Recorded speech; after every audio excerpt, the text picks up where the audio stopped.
उस क्लास में लगभग 40 स्टूडेंट बैठे थे। अचानक एक स्टूडेंट खड़ा हुआ और उसने बहुत घबराते हुए प्रोफेसर से कहा, सर मेरे पिताजी ने मेरे इस बर्थडे पर मुझे बहुत कीमती घड़ी गिफ्ट में दी थी, सर वो घड़ी अभी किसी ने चुरा ली। तो प्रोफेसर ने अचरज से कहा, अभी कैसे चुरा लेगा?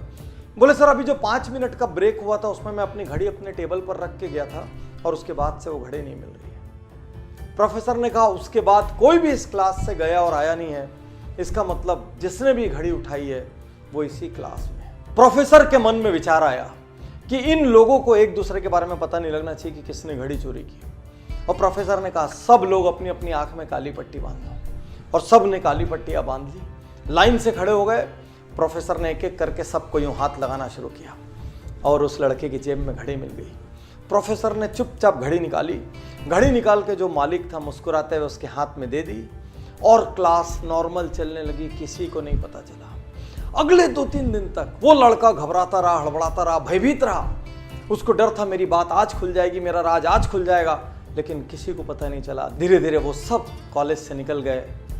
बहुत साल बाद अब वो लड़का जिसने चोरी की थी वो अब एक बड़ा इंडस्ट्रियलिस्ट हो चुका था। कॉलेज का रीयूनियन का फंक्शन था, वो उस फंक्शन में आता है, वो अब एक सेलिब्रिटी सा है। वो उस फंक्शन में आया और उसने अपने प्रोफेसर के पास जाके उसके पैर छुए और प्रोफेसर से कहा, सर मैं आज आपसे एक बात कहना चाहता हूँ। प्रोफेसर ने कहा, बोलो। उसने कहा, सर मेरे जीवन पे आपका बहुत बड़ा कर्ज है, यदि आज मैं जिंदा हूँ तो आपके कारण।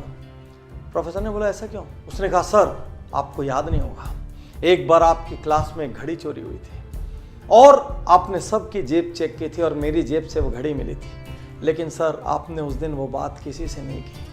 मैंने निर्णय लिया था यदि उस दिन ये बात सबको पता लगी तो मैं सुसाइड कर लूँगा। सर आपने मुझे माफ़ कर दिया, उस दिन आपने मेरी इज्जत रख ली, उस दिन आपने मेरी सेल्फ रिस्पेक्ट रख ली। मुझसे गलती हो गई थी सर, लेकिन फिर भी आपने मेरा अपमान नहीं किया। आज मैं जहाँ भी हूँ सर उस लेसन की वजह से मैं यदि जिंदा हूँ सर तो आपकी वजह से। और प्रोफेसर कहता है, अच्छा वो तुम थे क्या? तो लड़के ने अचरज से कहा, मतलब?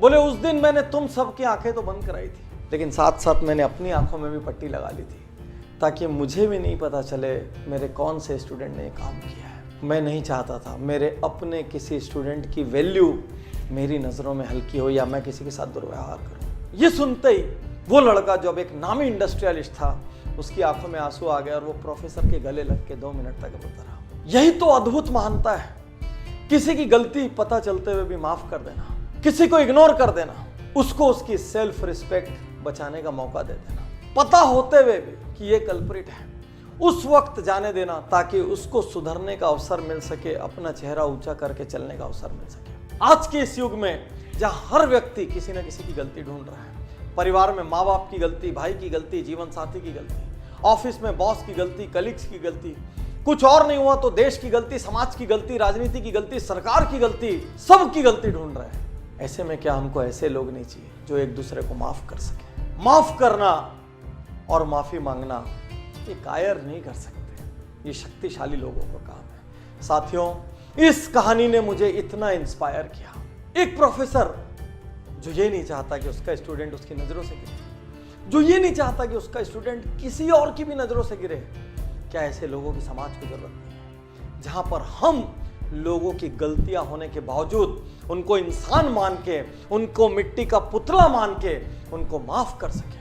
हमारे भाई से गलती हुई, हमारे पार्टनर से गलती हुई, हमारे जीवन साथी से गलती हुई, हमारे किसी और फैमिली मेंबर से गलती हुई, रिलेटिव से गलती हुई, कलीग से गलती हुई, मोहल्ले में, कॉलोनी में, स्ट्रीट में रहने वाले किसी से गलती हुई, समाज के किसी अंग से गलती हुई, 1-2 बार माफ कर दो, जाने दो ना उनको उनकी सेल्फ रिस्पेक्ट के साथ। गलतियां ढूंढना महानता नहीं है, गलतियों को इग्नोर करना और सामने वाले को अपना सम्मान बचाने का मौका देना महानता है।